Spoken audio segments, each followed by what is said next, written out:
Hey guys, today we're going to discuss femoral acetabular impingement, or hip impingement. And this one is an important one because hip impingement is the #1 cause of hip pain in people under 50 years old. So what is hip impingement? Hip impingement is when the ball and socket joint of the hip don't line up properly and cause pain, inflammation, and degenerative changes to the joint. Now, there are 3 types of hip impingement.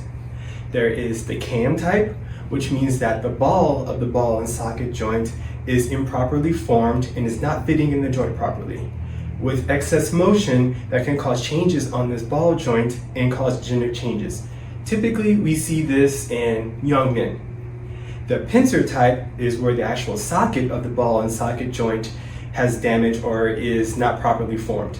And when we have motion here, we can see degenerative changes or damage to this joint causing pain and inflammation. Typically, we see this in young women or in dancers.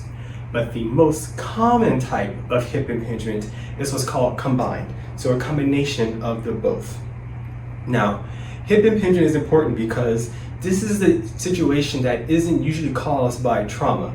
It's a slow degenerative process.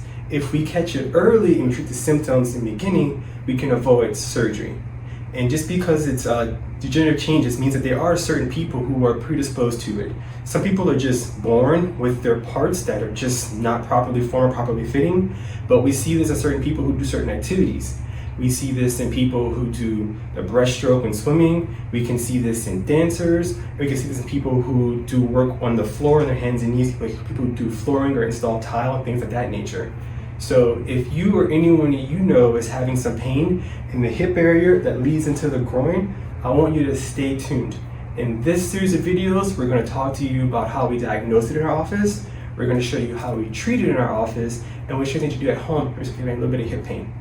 We'll see you in the next video.